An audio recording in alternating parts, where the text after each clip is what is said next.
Saludos, bienvenidos a Estado de Alarma, al Eje del Mal. Ya saben, esta sección semanal con el periodista y eurodiputado de Vox, Germán Terç, al que saludamos ya. Germán, muy buenas. Todas las semanas nos despedimos en este programa pues aludiendo a que nunca nos defraudan nuestros amigos de Podemos y todas sus conexiones transoceánicas, y esta semana no va a ser menos, desde luego. No, desde luego, nunca defrauda Sánchez, nunca nos defrauda con sus tropelías. Las tropelías se van acumulando día a día, casi no nos recuperamos, no tenemos tiempo de recuperarnos de una barbaridad a la otra, pero bueno, es un poquito el ritmo que imponen. Claro. Estos personajes, con Podemos y sus conexiones transatlánticas y con las conexiones de transatlánticas también del PSOE, porque ha habido una reunión del Grupo de Puebla. Vamos a hablar un poco de todo esto, Germán, porque esta semana nos ha dejado el último episodio. La verdad es que entre la tragedia y la comedia, por cómo se ha desarrollado, pero que ha sido esa alianza PSOE, Podemos, Bildu en el Congreso de los Diputados, que no sé a tu juicio, pero bueno, de Podemos desde luego no nos sorprende en absoluto. Del PSOE quizás algunos que somos un poco más ingenuos todavía tenemos cierta capacidad de sorpresa, aunque bien es verdad que ya gobiernan con ellos en Navarra, así, en un pacto más o menos oculto que han tratado de disimular. Les han cedido ya alcaldías a los proetarras a cambio del gobierno foral, pero ya ver el logotipo y la firma del PSOE en el mismo folio que la de Bildu, pues es un poquito, la verdad, fuerte, ¿no? Pues no, a mí me parece que sois muy ingenuos. Algunos sois muy ingenuos que os sorprenda eso, porque eso no viene de ahora, no es una cuestión. PSOE y ETA emprendieron un camino juntos hace muchos años bajo Zapatero, y Zapatero todavía no habían estallado las bombas que le auparon a la Moncloa. Antes de eso ya estaba Zapatero en un proyecto común con ETA, y ese proyecto común del PSOE y ETA continúa y se ha desarrollado y ha avanzado muchísimo. Ha avanzado muchísimo porque ha habido 7 años entre medias de un gobierno Rajoy que simplemente ayudó realmente a engrasar los carriles para que este proyecto contra España, de destrucción a España, se pudiera llevar a cabo mejor. Todo lo mantuvo intacto Rajoy para que Sánchez encontrara realmente toda la herencia de Zapatero perfectamente en orden y dispuesta a ser utilizado contra España y contra todo el que intente defender la continuidad histórica de España. Recordemos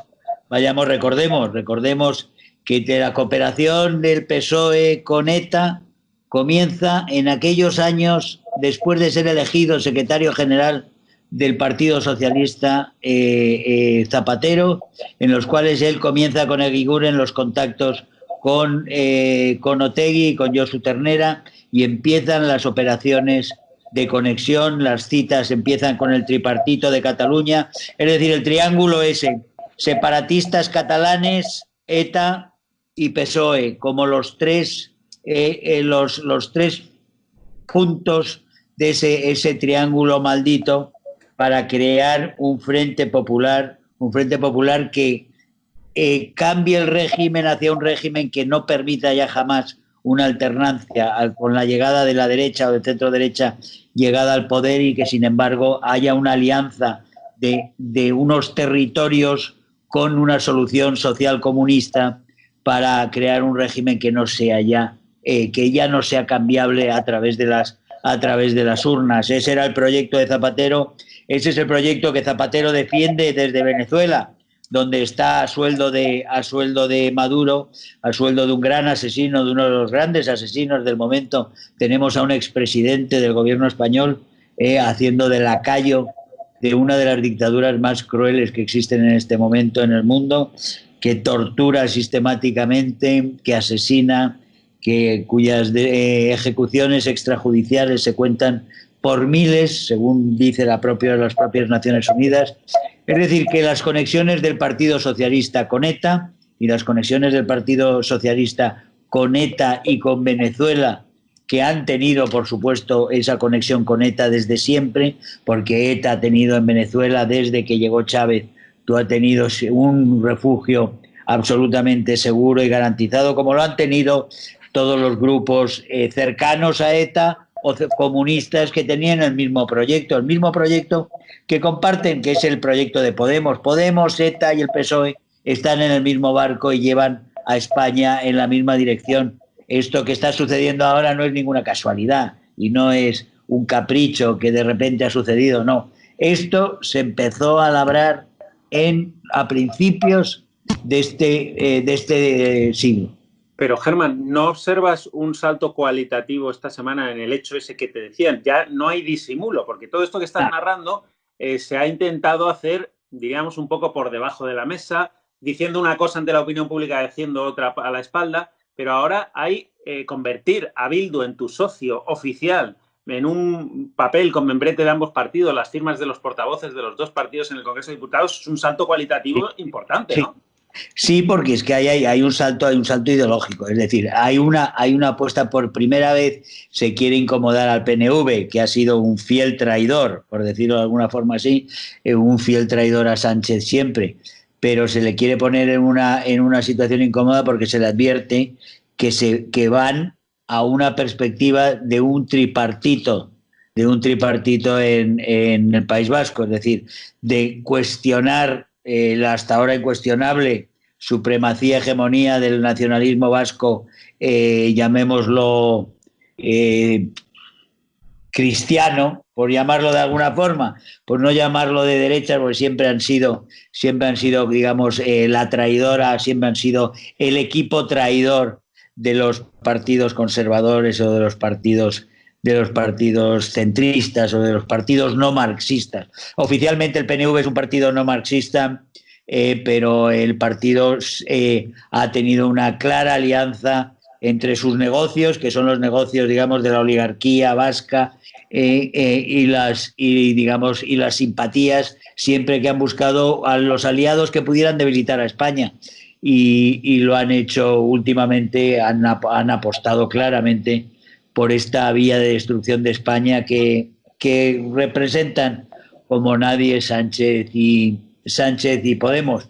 Pero Podemos tiene un proyecto también, o sea, Podemos y Sánchez, el proyecto de izquierdas es un proyecto de romper con ese tipo de grupos de presión que ponen en cuestión, por ejemplo, ahora mismo la reforma de la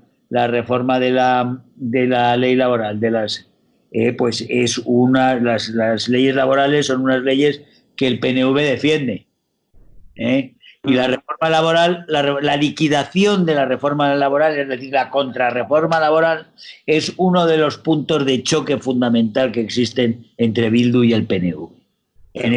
Ahora, claramente, después de haber estado apoyándose en el PNV todo este tiempo, hasta ayer, ha apostado el gobierno de Madrid, el gobierno socialcomunista, ha apostado claramente por tomar la postura de Bildu y decir que tienen esa contrarreforma laboral, la tienen totalmente en marcha. Vamos a ver dónde están, porque como mienten a todos y Sánchez vive totalmente al día y puede cambiar en cualquier momento. Lo que no puede cambiar es su carácter de falsedad absoluta y de personaje sin escrúpulos que, como tal, siempre acaba dirigiéndose, digamos, utilizando las vías de los peores.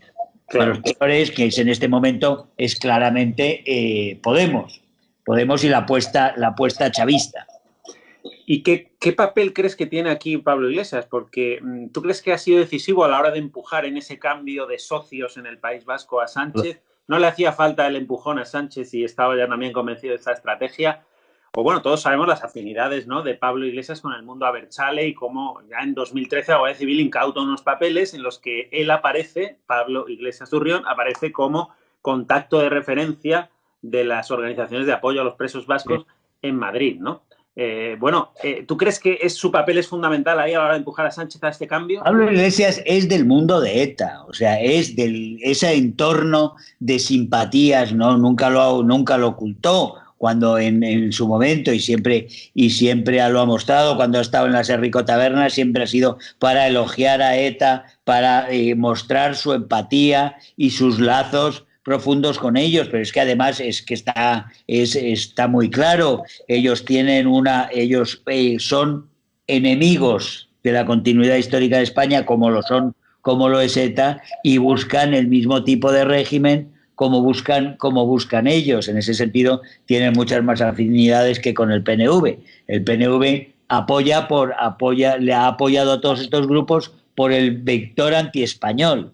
Pero claro, el vector de clase, el vector ideológico marxista-leninista, en el caso de estos, es evidente que las cercanías la cercanía de Pablo Iglesias al FRAP y al Grapo y a ETA, pues es una afinidad no solo ideológica, que ha sido en algún momento, como tú bien recordabas, ha habido momentos en los cuales se ha visto que esa afinidad no ha sido solo de unas visitas en el País Vasco, no ha sido solo de mostrar sus simpatías y no ha sido solo de los nexos íntimos ideológicos que existen entre ellos, que los ha habido al parecer también orgánicos con las organizaciones simpatizantes de los terroristas, pero él ha sido un simpatizante de los terroristas siempre. Él siempre ha admirado al FRAP, él siempre ha dicho que estaba orgulloso del papel en el FRAP de su padre. Su padre después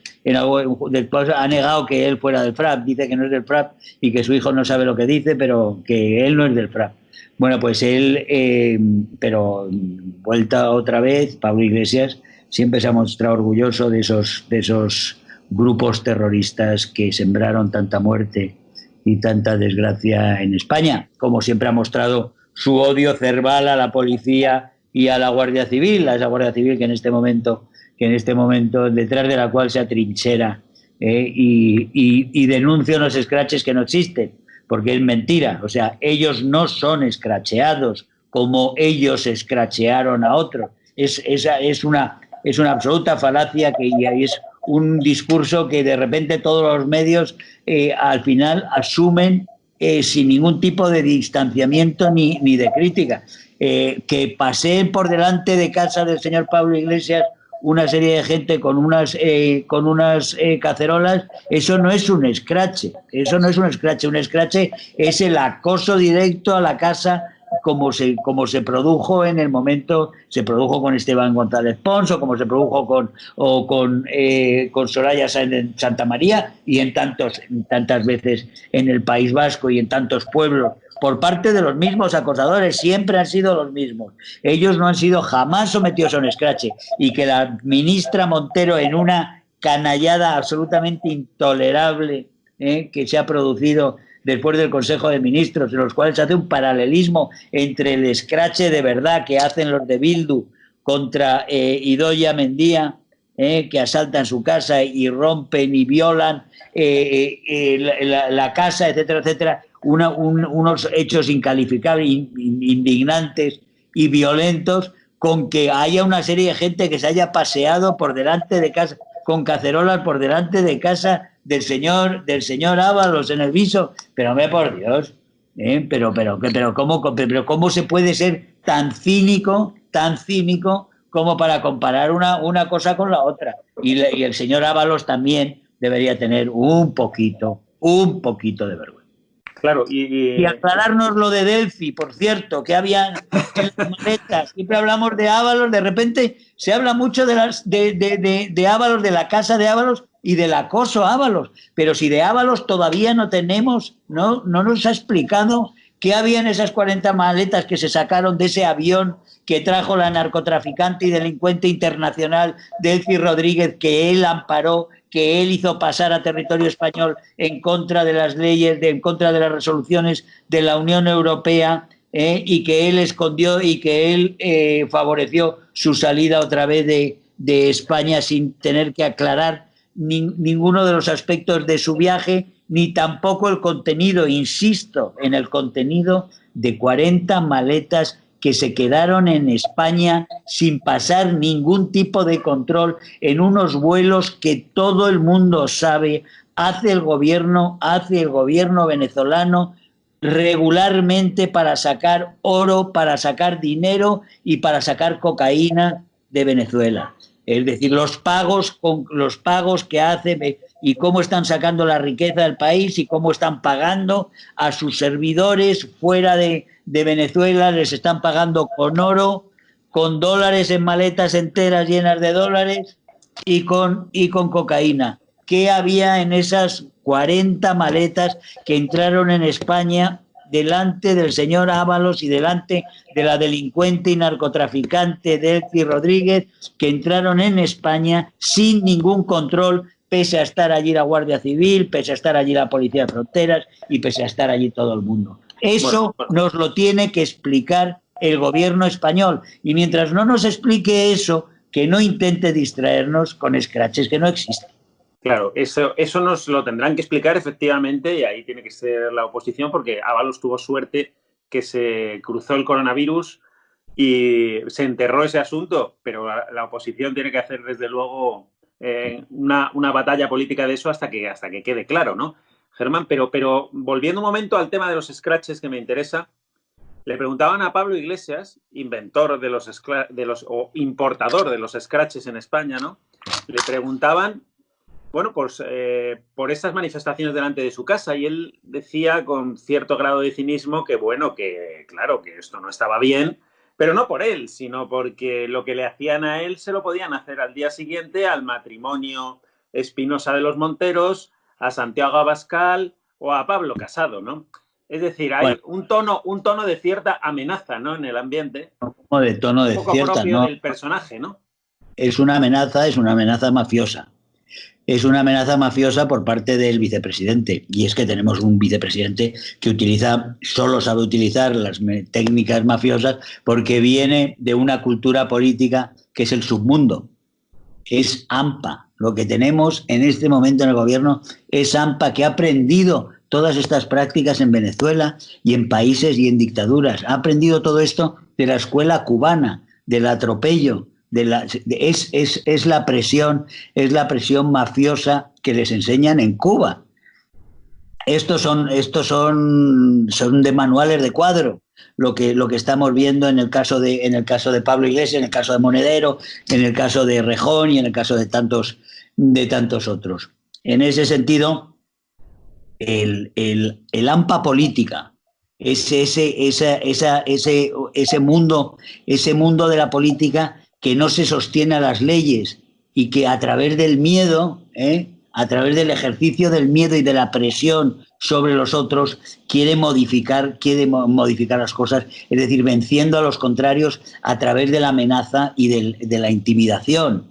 Y esa intimidación se ve continuamente en ellos, desde los scratches cuando no eran nadie, hasta hoy mismo, porque es un elemento clave para ellos. Eso es como toda esa nube que lleva alrededor Pablo Iglesias. ¿Por qué lleva tanta gente? ¿Por qué entra en una redacción siempre con 15 personas el señor Pablo Iglesias? No va como todos los demás dirigentes que iban siempre con su jefe de prensa y con otra persona más. Iban 3, ¿no? 4, todo lo más. No, él siempre llegaba con 11 o 12, o 13 o 14.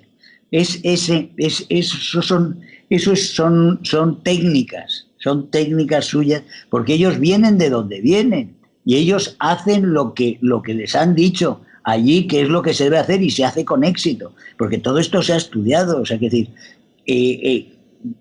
Cuba es una escuela, imaginemos, es una isla pequeñita que ha logrado durante 60 años estar viviendo de todos los demás. Ha vivido de la Unión Soviética muchos años, pero hace ya 30 años que dejó de existir la Unión Soviética y ha estado viviendo de todos los demás países, como parasitándolo todo, y sobre todo exportando crimen, exportando ideología del odio y del resentimiento, y exportando las técnicas de la coacción, las técnicas de la subversión, y después las técnicas delincuentes de lo que es la principal industria hoy por hoy de la izquierda internacional, o sea, de la izquierda comunista internacional, que es del Foro de Sao Paulo, que es también del Grupo de Puebla, que se ha reunido ahora, pues que es el narcotráfico de las FARC y de Venezuela. O sea, Venezuela, en la industria del Estado hoy, de toda la cúpula del régimen, todo el régimen, viven de la cocaína, del tráfico de cocaína hacia Estados Unidos y hacia Europa.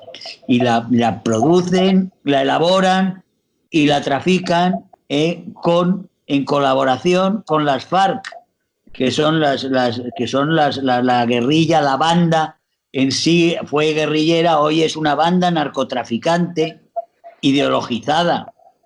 Es una banda narcotraficante ideologizada con mucho poder para desestabilizar, que ha matado muchísimo en Colombia y que tiene hoy una alianza con Maduro en Venezuela para que la cocaína de toda la región salga a través de las pistas militares del ejército venezolano hacia Estados Unidos, hacia Centroamérica para pasar a Estados Unidos y hacia Europa, a través de África mucho y a través de Hezbollah, a través también de los vínculos con Teherán, que es otro de los vínculos, por supuesto, que nos llevan también inevitablemente a Podemos, el vínculo iraní, del cual tenemos filmaciones muy buenas cuando el señor Pablo Iglesias explica el vínculo iraní a sus discípulos, diciéndole cómo van a entrar en negocios con ellos porque tienen intereses comunes y tal. Claro que los tienen y han seguido con ellos, parece haber una contradicción, pero claro, solo existe una contradicción para aquellos ilusos que piensen que la organización de Pablo Iglesias es una organización que busca que lucha por unos principios y unos valores. Es decir, las FARC, que son la organización entre cuyos dirigentes está el señor Enrique Santiago. Enrique Santiago fue el jefe de la delegación de las FARC. Es un español que está en el Congreso de los Diputados, que es el vicepresidente de la famosa Comisión de Reconstrucción. Ese señor era el principal representante en las negociaciones de Cuba, de La Habana, de las FARC. Las FARC es una organización que ha secuestrado durante muchos años a miles y miles de mujeres, de niñas, y las ha violado sistemáticamente y las ha secuestrado y las ha tenido en el monte a unos meses, a otros años, a otras las ha matado directamente en el monte, las ha tenido para que las violaran los soldados, para tenerlas para uso y disfrute de los guerrilleros y de los traficantes y del narco que se junta en la selva para sus negocios y en sus diferentes escondites y tal. Es decir, que son unas bandas de delincuencia monstruosa de las que estamos hablando, que tienen esa especie de encubrimiento ideológico, pero que se dedican fundamentalmente al delito más brutal. O sea, no están las FARC se dedican fundamentalmente al secuestro y al tráfico de cocaína. Es que esos son las FARC. Y el representante de eso es un diputado español que está, como digo, de vicepresidente de la Comisión de Reconstrucción. Es que hay que entender la seriedad de las conexiones terroríficas que la política española ha asumido y aceptado sin ningún tipo de problemas. Quiero decir que son unas conexiones que debieran descalificar a cualquiera, pero que no es así. En este momento, en algunos países iberoamericanos, hay políticos que están siendo definitivamente descalificados porque han recibido dinero de las FARC.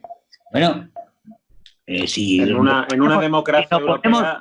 Nos ponemos aquí a mirar seriamente lo que ha pasado, y si aquí realmente se hubieran puesto los servicios de información españoles con cooperación europea y norteamericana, se hubieran puesto realmente a investigar y no a encubrir, como hicieron bajo Zapatero, como hicieron bajo Rajoy, exactamente igual que con Zapatero, y como están haciendo ahora, si no estuvieran encubriendo una serie de conexiones, sabríamos mucho más de esto. Y yo sí que tengo la esperanza de que pase algo en Venezuela muy serio y que cuando pase algo en Venezuela realmente salgan muchas de las pruebas que necesitamos para que este país consiga una vacuna no una vacuna contra el coronavirus, sino consiga una vacuna contra cierta gente, porque se vea realmente quiénes son, de dónde vienen y qué es lo que han hecho y con qué gente han estado. Aunque ya lo sabemos muchos y la otra gente mira para otro lado, desde luego será muy importante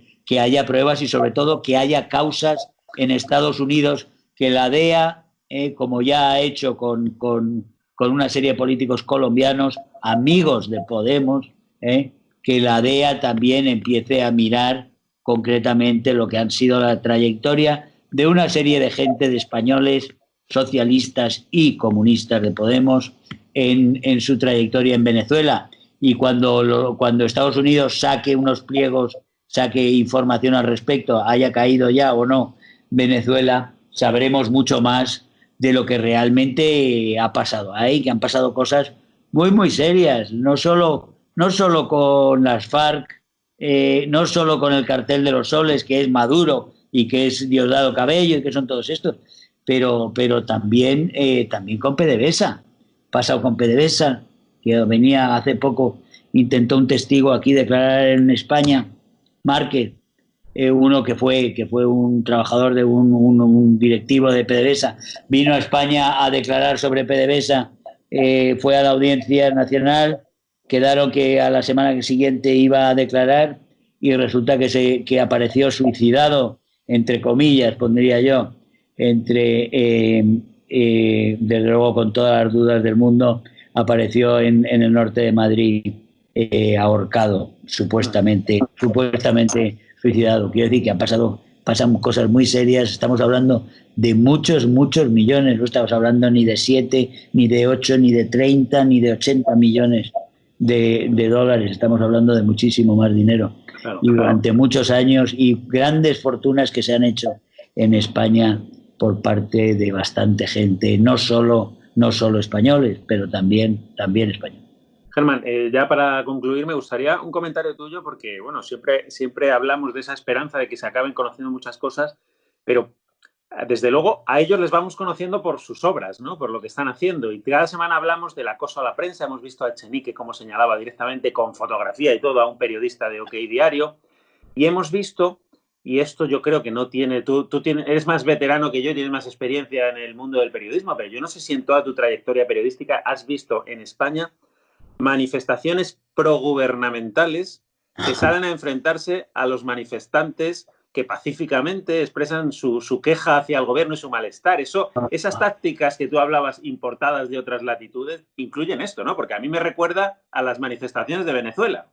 Estos son los CDRs que en los comités de defensa de la revolución en Cuba, que serían desde muy principio, que fueron los que fueron aplastando a la oposición en los barrios, en la vida cotidiana. Son los cuando en las primeras décadas, pero que siguen ahí, quiere decir que son los que vigilan y son los que intimidan y aterrorizan a la gente, y son los colectivos en Venezuela, que son fundamentalmente delincuentes comunes, y gente del partido de base muy básica, que tienen, pues, que se convierten en los mamporreros y reciben favores por ser los mamporreros del régimen, y que se manda normalmente a intimidar, a asustar y a aterrorizar a los opositores y a sus familias, y se hace pues de las formas más brutales. En Venezuela los armaron hace muchos años, ya comenzaron a darles armas, y armas largas, y ya tienen, y claro, se convirtieron también en grandes atracadores, en bandas realmente que aterrorizaban a todo el mundo. No solo se dedicaban ya a cuestiones ideológicas, sino se dedicaban al delito en general, y expandieron ese terror que existe en Venezuela, que tiene más de 30.000 asesinatos al año, muchos de ellos que son precisamente porque te quieren robar cualquier cosa, y como la vida no vale nada, pues te dan 3 tiros por quitarte el reloj, o por quitarte cualquier cosa. Ese deterioro de la vida, de la libertad, y después de la vida y de la convivencia, se acelera mucho, pues eso, cuando hay matones a favor del gobierno, a favor del gobierno. ¿En qué democracia se ha visto que las manifestaciones de protesta sean reprimidas? Primero que sean reprimidas, pero que sean reprimidas sin que haya ningún tipo... Si han transgredido algo, puede ir la policía a decir, han roto ustedes tal, se han pasado en no sé cuántos o lo que sea, pero puede ir en un país normal, digo, en una democracia europea, pues va la policía en todo caso, y si no, no va nadie, porque la protesta es un derecho fundamental de los ciudadanos. Pero aquí, frente a las protestas, además de la policía, además de abusar de la policía y de utilizar a la policía para unos controles que son totalmente ilegales, como se están haciendo, que se están controlando comunicaciones, se están controlando las redes, se están controlando cosas que no tienen por qué y que además lo reconocen y lo hacen para intimidar, reconocen que lo están haciendo y lo hacen públicamente y tal. Están cruzando todas las líneas rojas este gobierno, pero además está mandando eso, está lanzando a mamporreros a la calle a aplastar y aterrorizar a la oposición. Eso solo pasa, como digo, en unos regímenes ya muy, muy deteriorados. Muy deteriorados. Y eso es lo que está sucediendo en España, donde la convivencia realmente está en una situación que se va a poner a prueba,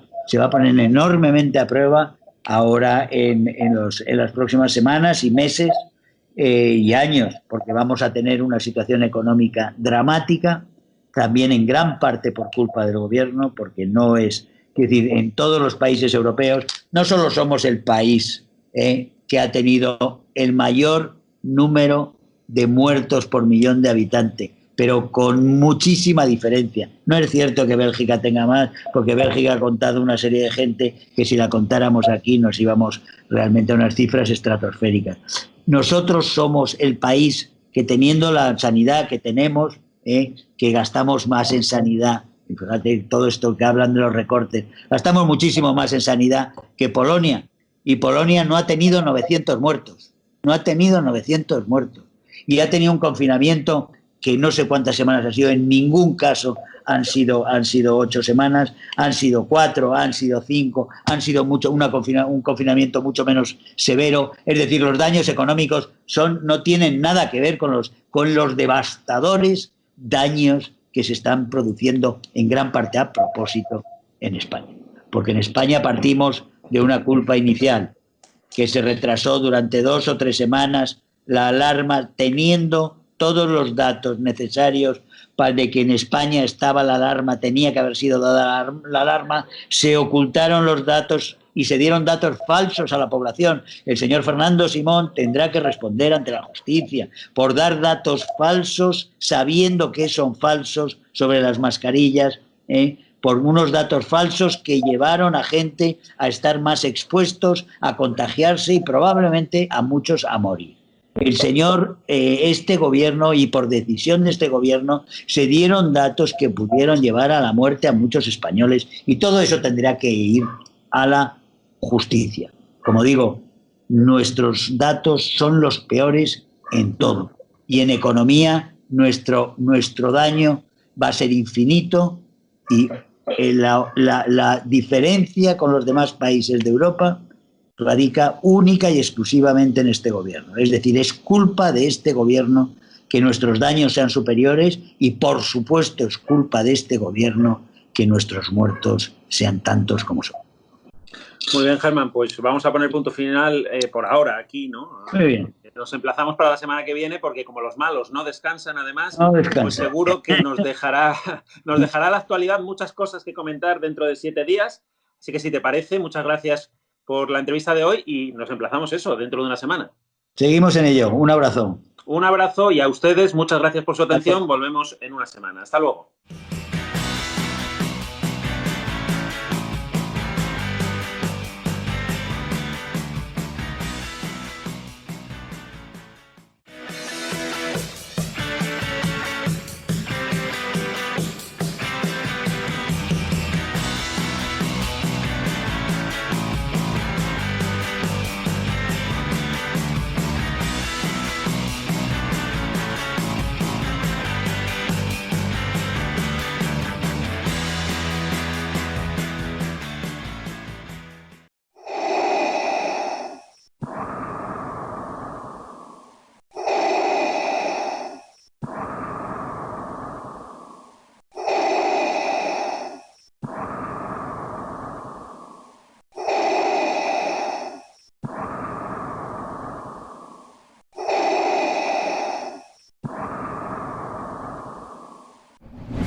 mucho más allá de algún caso. Le diría que les va la vida. Tenemos un incremento de casos muy significativo. Cada decisión minuto a minuto está siendo la adecuada. No lo puedo explicar. Pueden sentirse protegidos. Esta es la situación que tenemos en la UCI. No conozco el detalle concreto del fármaco. Por referirme a lo que estaba contando. Se tratan de test fiables, homologados. Ya no tiene punto de retorno. La obligación del gobierno es gobernar, y gobernar significa decidir. No dormiría por la noche, junto con el 95% de los ciudadanos de este país, que tampoco se sentirían tranquilos. Dame los telediarios, uno de los 2 telediarios al día.